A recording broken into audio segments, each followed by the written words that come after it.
श्री परमात्मने नमः। श्री गोपाल सहस्रनाम स्तोत्रम्। पार्वती उवाच कैलासि शिखरिरम्य गौरि पृच्छति शङ्करम्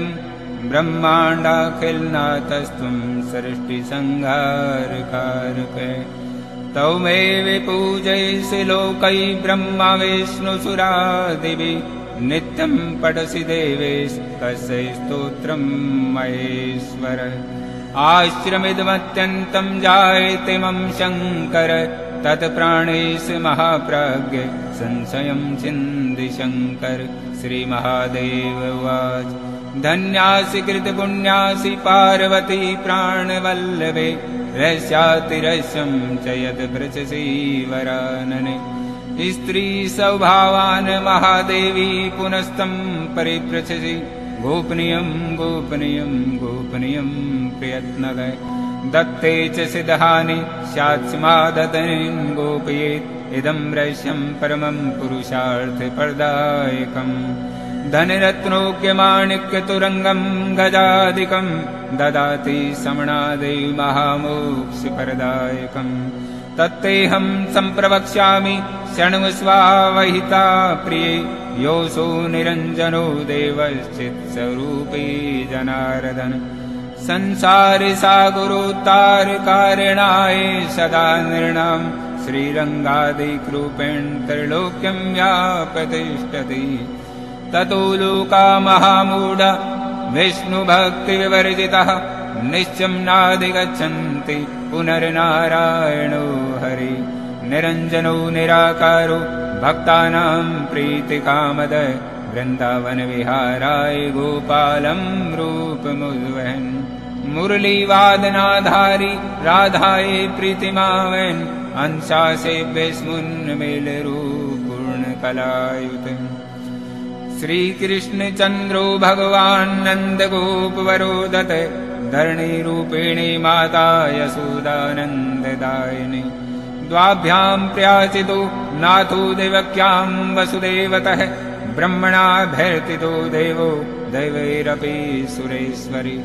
जातो वन्या मुकुन्दोऽपि मुरलीवेदरेचिका तया सार्धं वच कृत्वा ततो जातो महीतले।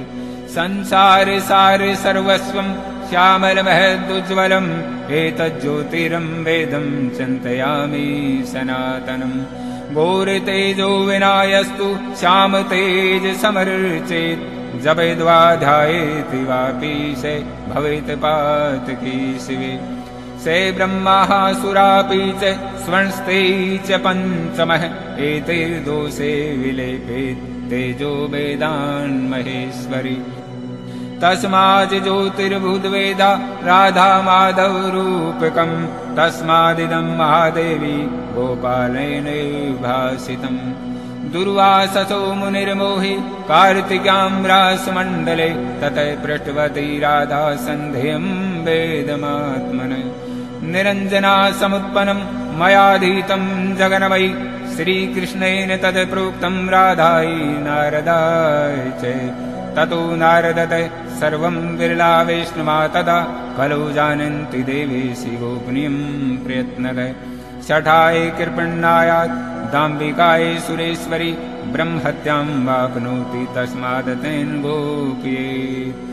ॐ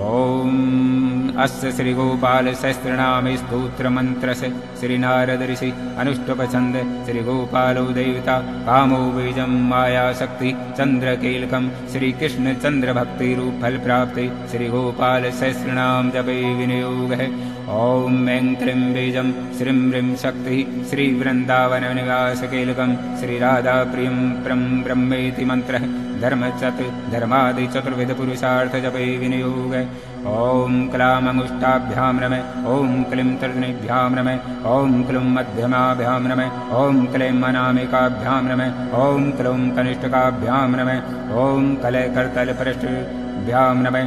ॐ क्लां हृदयाय नमः। ॐ क्लीं शिरसे स्वाहा। ॐ क्लीं शिखाय वषड। ॐ क्लीं कवचाय हुम्। ॐ क्लीं नेत्रत्रयाय वषड। ॐ क्लयस्त्राय फट। कस्तूरी तिलकं ललाटपटले वक्षस्थले कौस्तुभम् नासाग्रे वरमौक्तिकम् करतले रेणुकरे कङ्कणम् सर्वाङ्गे हरिचन्दनम् सुललितम् कण्ठे च मुक्तावली गोपस्त्री परिविष्टितो विजयते गोपाल चूडामणि फुलेन्दिवरकान्तिमिन्दुवदनम् ब्रहावतम् सप्रियम् श्रीवत्साङ्कमुदारकौस्तुभधरम् पीताम्बरम् सुन्दरम् गोपीनाम् नयनोत्पलार्चिततनुम् गोगोपसङ्गाव्रतम् गोविन्दम् कलवेणुवादन परम् दिव्याङ्गभूषम् भजे। ॐ श्रीगोपालसहस्रनामस्तोत्रम्। ॐ क्लीं देवी कामदेव कामबीज शिरोमणि श्रीगोपालमयिपाल सर्ववेदाङ्गपारग धरणिपालको धन्य पुण्डरीक सनातन भूपतिर्भूपति शास्ता प्रेरता विश्वतो मुखे आदिकर्ता महाकर्ता महाकाल प्रतापवान जगज्जीव जगद्धाता जगद्भर्ता जगद्वसु मत्स्यो भीम कुहवर्ता हर्ता वारा मूर्तिमान नारायणो ऋषिकेशो गोविंदो गरुड़ध्वज गोकुलेन्द्रो महाचंद्र सर्वरिप्रियकारकः कमलामुखलोलाक्ष पुण्डरीक शुभावै दुर्वासा कपिलो भौम सिंधु सागर संगम गोविंदो गोप्तिर्गोत्र कालिंदी प्रेम पूरकः गोप स्वामी गोकुलेन्द्रो गोवर्धन वरप्रदय नंदादि गोकुल त्राता दाता दारिद्र्य भंजन सर्वमंगलदाता च सर्वकाम प्रदायक आदिकर्ता महीवर्ता सर्वसागर सिंधुज गजगामी गजोद्धारी कामी काम कलानिधि कलंकरहितश्चंद्रो बिंबाशो बिंबशतम् मालाकार कृपाकार कोकिलास्वरण भूषण रामो नीलांबरो देवो हले दुर्मर्दन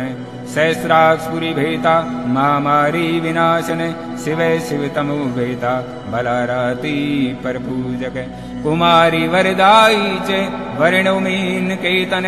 नरो नारायणो धीरो राधापतिरुदार्दि श्रीपति श्रीनिधि श्रीमान महापति प्रतिराजा वृंदापति कुलग्रामी धामी ब्रह्म सनातन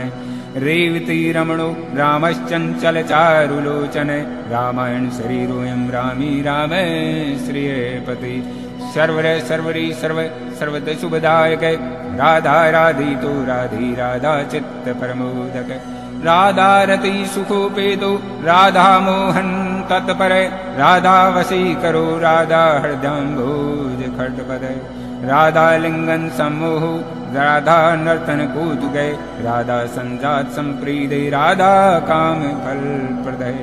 वृंदापति कोशनिधि कोक्षोक विनाशक चंद्रापति चंद्रपति चंडको दंड भंजन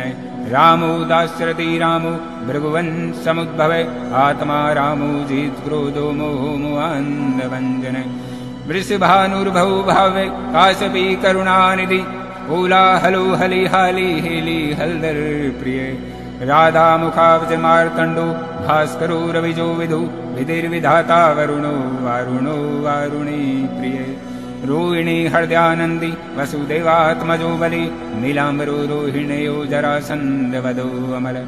नागो नवांबो वीरुदो विरहावर्दो बलि गोप्तो विजि विद्वांस विविष्ट सनातन परशुराम वचोग्राही वरग्राही सर्गारः धमघोषोपचदृष्टा च रथग्राही सुदर्शनी वीरपत्नी यस्त्राता जरा व्याधि विघातक द्वारकावास्तत्वज्ञो हुताशन वरप्रदय यमुना वेग संघारी नीलांबर धरे प्रभु विभूषरासन्वोदन्वी गणेशो गणनायक लक्ष्मणो लक्ष्मणो लक्षो रक्षो वंश विनाशन वामनो वामनी भूतो वमनो वमनारुह यशोदानंदन करता यमलार्जुन मुक्तिदय उलूखली महामानी दाम्बदाई शमी भक्तानुकारी भगवान केशवो जलधारक केशिया मधुआ मोही विरसासुर विघातक अगासुर विनाशी पूतना मोक्षदायक उपजा विनोदी भगवान कंस मृत्यु महामति अश्वमेधो वाजपेयो गोमेधो नरमेधवान् कंदर्पकोटि लावण्य चंद्रकोटि सुशीतल रविकोटि प्रतिकाशो वायुकोटि महाबल ब्रह्मा ब्रह्मांड कर्ता च कमलावांछित प्रदय कमला कमलाक्ष कमला मुख लोलुपे कमलावर्तधारी च कमलाव पुरंदर सौभाग्यादिचित्तोयम महामायी महोत्कट तारकारी सुत्रातामारी क्षोभकारक विश्वामित्र प्रियो दांतो रामो राजे विलोचन लंकादित कुल ध्वंसी विभीषण वर प्रदय सीतानंद करो रामो वीरो वारिधि बंधन हरदूषण संघारी साकेत पुरवासन चंद्रावलीपति कुलकेशी कंसवधो अमर माधु मधुआ माधवी माधवी को माधो मधु मुंजाट विघामानो धेनुकारी धरात्मज वंशी वट विहारी च गोवर्धन वनाश्रय तथा तालव नोदिशी भांडिर्वन शंखा तृणावर्त कथाकारी वृषभानु सुतापति राधा प्राण समो राधा वदनाब्ज मधुवर्त गोपी रंजन देवज्ञो लीला कमल पूजित क्रीड़ा कमल संधो गोपिका प्रीति रंजन रंजको रंजनो रंगो रंगी रंग महिरूर कामय कामरी भक्तोयम पुराण पुरुष कवि नारदो देवलो भीमो बालो बाल मुखाम्बुज अम्बुजो ब्रह्म साक्षी च योगी दत्तवरो मुनि ऋषभ पर्वतो ग्रामो नदी पवन वल्लभ पद्मनाभ सुरज्येष्ठो ब्रह्मा रुद्रो हि भूषित गणानां त्राणकर्ता च गणेशो ग्रैलो ग्रै गणाश्रयो गणाध्यक्ष क्रोडीकृत जगत्प्रिय यादवेन्द्रो द्वारकेन्द्रो मथुरा वल्लभोदुरी भ्रमर कुंतली कुंती सुत्रक्षी महामगी यमुना वर्धाता से काश्यप से वर प्रदय शंख चूड़ वधो दामो गोपी रक्षण तत्पर पांच जन करो रामी प्रणामी वनजो जय फाल्गुन फाल्गुन सको विराध वद कारके रुक्मणी प्राणनाथ सत्यभामा प्रियंकर कल्प वृक्षो महावृक्षो दान वृक्षो महाफल अंकुशो भूसूरो भामो भाम को भ्राम को हरि सरल शाश्वतो ये वीरो यदवंश शिवात्मक प्रद्युम्नो बलकर्ता च प्रेरता दैत्या प्रभु महाधनो महावीरो वनमाला विभूषण तुलसीराम शोभाढ्यो जालंधर विनाशन सूर्य सूर्यो मर्कंड से भास्करो विश्व पूजित रवैस्तमो आवैनीश्वरो वडवानल दैत्य दर्प विनाशी गरुडो गरुडाग्रज गोपीनाथो मयिनाथो वृंदनाथो अवरोधक परपंच पंचरूपस्य लतागुल्मस्य गोपतिः गंगा च यमुना रूपो गोदावेत्रवती तथा कावेरी नर्मदा तापी गंडकी सरयू तथा राजस्तामसत्वी सर्वांगी सर्वलोचन सुधामयो अमृतमयो योगिनी वल्लभ शिव बुद्धो बुद्धिं तां श्रेष्ठो विष्णुर्जिष्णु सचीपति वंशी वंशधरो लोको विलोको मोनासन रवु रवु रावो बालो बाल बलाहक शिवो रुद्रो नलो नीलो लांगली लांगलाश्रय भारत पावनो हंसो हंसारूढ़ो जगतपति मोहिनी मोहनो माई महामायो महामगी वृषो वृषा कवि कालय काली दमनकार कहे उपजा भाग्य प्रदो वीरो रजक्षकार कहे ओमलो वारुणो राजा जलजो जलधार कहे आरग सरोपाभग्न परमेष्टि पिता में खड़गधारी कृपाकारी राधा रमण सुंदर द्वादशारण सेम्भोगी शेषनाग फणालय कामय सामय सुखे श्रीद श्रीपति श्रीनिधि कृति हरिर हरो नरो नारो नरोत्तम मे सुप्रिय भोपाली चित्तहर्ता च कर्ता संसार तारक आदिदेव महादेव भूरि गुरुर्नाश्रय साधुर्मधुर विदु दाता भ्राता क्रूर परायण रूलम विजय गिरु वानरीर्वनाश्रय वनम वने वनादक्षो मावन्ध्यो महामुनि शमंतकमणि प्राज्ञो विज्ञो विघ्न विघातक गोवर्धनो वर्धनियो वर्धिनी वर्धन प्रिय वर्धिनो वर्धनो वर्धि वार्धिन्य सुमुख प्रिय वर्धितो वर्धको वर्धो वर्धार कजन प्रिय गोपाल रमणी भर्ता सांब कुष्ठ विनाशन रुक्मणी हरण प्रेम प्रेमी चंद्रावली पति श्रीकर्ता विश्वभर्ता चनरो नारायणो बलि गणो गणपति चैव दत्तात्रेयो महामुनि व्यासो नारायणो दिव्यो भव्यो भावुकधारकै श्रीशं शिवं भद्रं भावुकं भविकं शुभम् शुभात्मक शुभ शास्ता प्रशास्ता मेघनादा ब्रह्मणदेवो दीनानामुदरकर्णशम् कृष्ण कमल पत्राक्ष कृष्ण कमल लोचन कृष्ण कामी सदा कृष्ण समस्त प्रियकारक है नंदो नंदी महानंदी मादी मादन किली मिली हिली गिली गोली गोलो गोलालयो गुगुली गुगुली शामारकी शाकी वट्ट पिपल कह करती मले छाकाल हरता च यशोदाय सेविचे अच्युत केशवो विष्णुर हरि सत्यो जनार्दन है हंसो नारायणो लीलो नीलो भक्ति परायण है जानकी वल्लभो रामो विरामो विघ्ननाशन सहस्रांशुर महाभानु वीरबाहुर्महोदधि समुद्रो अब्धिरुकुपार पारावार सरितपति भूकोलानंदकारी च प्रतिज्ञा परिपालक सदा राम कृपा रामो महारामो धनुर्धरे पर्वते पर्वताकारो गयो गयो दिवज प्रिय कमलाशतो रामो रामायण प्रवर्तक द्योर दिवो दिवसो दिव्यो भव्यो भावी भयापर पार्वती भाग्य सहितो भ्राता लक्ष्मी विलासवान विलासी सासी सर्वी गर्वी गर्वित लोचन मुरारी लोक धर्मज्ञो जीवनो जीवनांतक यमो यमादिर यमनो यामे याम विदायक वंशुली पांशु पांडुर्जन वलिभय ललिता चंद्रिका माली माली मालाम्बुजाश्रय अंबुजाक्षो महायक्षो दक्ष चिंतामणि प्रभु मणिर्दीन मणि चैव केदारो भद्राश्रय बद्रीवन संप्रीतो व्यास सत्यवती सुधे अमरानियंता च सुधा सिंधुर्विदुदय चंद्रो रवि शिवैशूली चक्री चैव गदाधर श्रीकर्ता श्रीभर्ता श्रीदेव देवकी सुते श्रीपति पुंडरीकाक्ष पद्मनाभो जगतपति वासुदेव प्रमेयात्मा केशवो गरुड़ध्वज नारायण परमधाम देव देव महेश्वर चक्रपाणि कलापूर्णो वेद वेदो दयानिधि भगवान सर्वभूतेषु गोपाल सर्वपालक अनंतो निर्गुणो अनंतो निर्विकल्पो निरंजनो निराधारो निराकारो निराभासो निराश्रय गुरुष्पणमातीतो मुकुंद परमेश्वर क्षणावाणी सार्वभौमो वैकुंठ भक्तवत्सल विष्णु दामोदर कृष्णो माधवो मथुरापति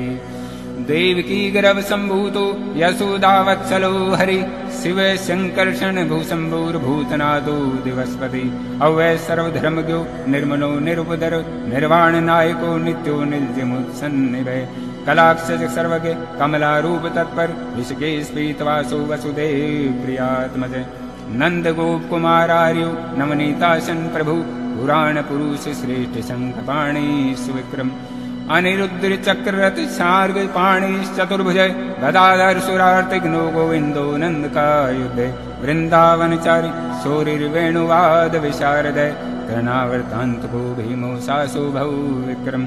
शकटासुर संहारी बकासुर विनाशन धेनुकासुर संघात पूतनारी नरकेश्री पितामहो गुरु साक्षी प्रत्यगात्मा सदाशिव अप्रमेव प्रभु प्राज्ञो प्रतर्क सौपन वर्धन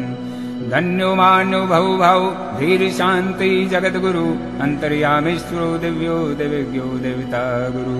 शिराब्दी शैनो दाता लक्ष्मीमान लक्ष्मणागर धात्री पतिर्मे आत्मा चंद्रशेखर पूजित लोक साक्षी जगत चक्षु पुण्य चारित्र कीर्तन ऊटी मनमत सौंद्र्यो जगन्मोहन विग्रह मंद स्मृत तमो गोपो गोपिका परिविष्टदय फुलारविंद नयनो चाणुरांध्र निषुदन इंदि वरदल शामु ब्रह्मभावतम सख मुरली निंदालो दिव्यमाल्याम्बराश्रय सुखपोल युग सुग्रयुगल सुललाटक कंबुग्रीव विशालाक्षो लक्ष्मीमान शुभ लक्षण पीनवक चतुर्बाहुर्चतुर्मूर्ति त्रिविक्रम कलंक रहित शुद्धो दुष्ट शत्रु निबृहन् किरीट कुंडलधर कटकांगदम मंडित मुद्रिकाभरणोपेत कटे सूत्र विराजित मंजिर रंजित पद सर्वाभरण भूषित विनत पाद युगलो दिव्य मंगल विग्रह गोपिका नयनानंद पूर्ण चंद्र निभानन समस्त जगदानंद सुंदरो लोक नंदन यमुना तीर संचारी राधा मन्मथ वैभव गोपनारी प्रियो दांतो गोपी हस्त्रापगहार के श्रृंगार मूर्ति श्रीधाम तारको मूल कारणम सृष्टि संरक्षण उपाय कुर्रासुर विभंजनम नरकासुरहारी च मुरारी वेरी मर्दन आदित्य प्रियो देति विगर्चन्दुशेखर जरासंध कुलध्वंसी कंसाराति सुविक्रम पुण्य श्लोक कीर्तनियो जाध्वेन्द्रो जगन्नु रुक्मणी रमण सत्यभामा जाम्वती प्रिय मित्रविंदनाभिजीत लक्ष्मणा समुपासित सुधाकर कुले जातो अनंत परवल विक्रम सर्व सौभाग्य संपन्नो द्वारकामायुपस्थित भद्रा सुता नातो लीला मानुष विग्रह सहस्र षोडश स्त्रीशो भोग मोक्षदायक वेदांत वेदो संवेदो वेदो ब्रह्मांड नायक गोवर्धन धरो नाथ सर्वजीव दया पर मूर्तिमान सर्वभूतात्मा आर्तत्राण परायण सर्वज्ञ सर्वसुलभ सर्वशास्त्र विशारद षड्गुणेश्वर संपन्न गुण कामो धनंदर भानुभव कैवल्यदायको लोकनायक आदि मध्यांतर शुद्ध सात्विक विग्रह असमान समस्तात्मा शरणागत वत्सल उत्पत्ति स्थिति संहार कारणम सर्व कारणम गंभीर सर्व भावज्ञ सचिदानंद विग्रह विषवक्सेन सत्यसंध सत्यवान सत्य विक्रम सत्यव्रत सत्य संग सर्वधर्म परायण आपन्नार्ति परशमनु द्रौपदीमान रक्षक तंत्रप जनक प्राज्ञो जगन्नाटक वे भव भक्ति वश्यो गुणातीत सर्वेश्वर परदायक दम घोष सुत द्वेषी बाण भाव विखंडन भीष्म भक्ति प्रदो दिव्य कौरवान विनाशन कुंती प्रिय बंधुष्य पार्थ चंदन सारथी नारसिंहो महावीर स्तंभ जातो महाबल प्रहलाद वर्ध सत्यो देव पूजो भयंकर उपेन्द्र इंद्रावर्जो वामनो बलिबंधन गजेन्द्र वर्ध स्वामी सर्वदेव नमस्कृत शेष प्रयंक शयनो वैंतर्तो जयी अभ्यात बलवेश्वर संपूर्ण गुणमानस योगेश्वरेश्वर साक्षी क्षेत्रज्ञो ज्ञानदायक योगी हृदय पंजावासो योग माया समन्वित नाद बिंदु कलातीत चतुर्वर्ग फलप्रदय सुषुम्ना मार्ग संसारी देशांतर संसित धेन्द्रियमन प्राण साक्षी चेद प्रसादक सूक्ष्म सर्गतो देहि ज्ञान दर्पण गोचर तत्वत्रयात्मको व्यक्त कुंडली समुपाश्रित ब्रह्मण्यं सर्वधर्मज्ञ शांतो दांतो गतकलम श्रीनिवास सदानंदो विश्वमूर्ति महाप्रभु सहस्र श्रेखा पुरुष सहस्राक्ष सहस्रपाद समस्त भुवनाधार समस्त प्राण रक्षक समस्त सर्वभावज्ञो गोपिका प्राण वल्लभ नित्योत्सवो नित्य शोको नित्य श्री नित्य मंगल विहार्चितो जगन्नाथ श्री वैकुंठपुरादि पूर्णानंद घनीभूतो गोपवेशधरो हरि कलाप कुसुम श्याम कोमल शांत विग्रह गोपांगनावर्तो अनंतो वृंदावन समाश्रय वेणुवाद्र श्रेष्ठो देवानां हितकारक बाल क्रीड़ा समासक्तो नवनीत तस्कर गोपाल कामनी जार चोर जार शिखामणि परम ज्योति पराकाश परावास परिस्फुट अष्टादशाक्षरो मंत्रो व्यापको लोक पावन सप्तकोटि महामंत्र शेखरो देव शेखर विज्ञान ज्ञान संधान तेजो राशि जगतपति भक्तलोक प्रसन्नात्मा भक्त मंदार विग्रह भक्त दारिद्र्य दमनो भक्तानां प्रीतिदायक भक्ताधीन मना पूजो भक्तलोक शिवंकर भक्ताभीष्ट प्रदय सर्व भक्ता भुवन करंतन अपार करुणा सिंधु भगवान भक्तपर इति श्री सम्मोहन तंत्रे पार्वतीश्वर संवादे श्री गोपाल सहस्रनाम स्तोत्रम संपूर्णम आत्म्यम इति राधिका नाद सहस्रम नाम कीर्तनम स्मरणात् पापराशिनां खंडनम मृत्युनाशनम वैष्णवानां प्रियकरं महारोग निवारणं ब्रह्मत्यासुरापानं परस्त्रीगमन तथा परद्रव्यापहरणं परद्वेष समन्वितं मानसं वाचिकं कायं यद पापं पापसंभवं सहस्रनाम पठनात् सर्वं नश्यति तत्क्षणात् महादारिद्र्ययुक्तो यो वैष्णवो विष्णुभक्तिमान् कार्तिकां सम्पेडरात्रौ शतमष्टोत्तरं कर्मात् पीताम्बरधरो धीमान् सुगन्धिपुष्पचन्दने पुस्तकं पूज्यत्वा तु नैवेद्यादिभिरेव च राधाध्यानं विदो धीरो वनमाला विभूषिते शतमष्टोत्तरं देवी पठनां सहस्रकृतम्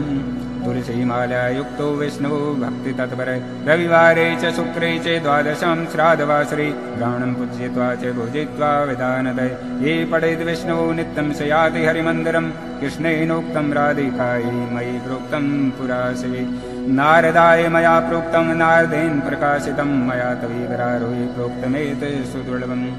गोपनीयं प्रयत्नेन च प्रकाशं कथञ्चन शठाय पापिनि चैवलं पटाय विशेषतः न दातव्यं कदाचन देयं शिष्यां शान्ताय विष्णु भक्तिरताय च गोदान ब्रह्मयगादेरा वाजपेयशतस्य च अश्वमेधसहस्रस्य फलं पाठे भवेद्ध्रुवम् एकादशां नरस्नात्वा सुगन्धिद्रव्यतैलकै आरं ब्राह्मणे दत्त्वा दक्षिणां स्वर्णभूषणं ततयारम्भकर्तास्माश्रमं प्राप्नोति मानवः शताव्रतं सहस्रं च पठेद् विष्णुजन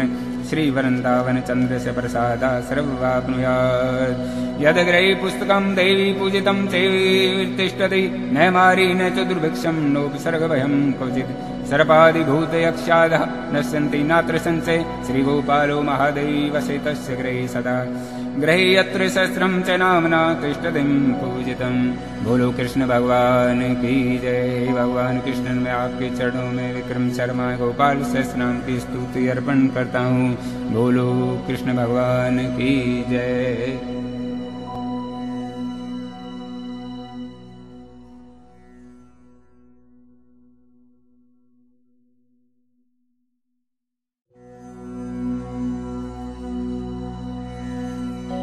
ओम श्री परमात्मने नमः। श्री गोपाल।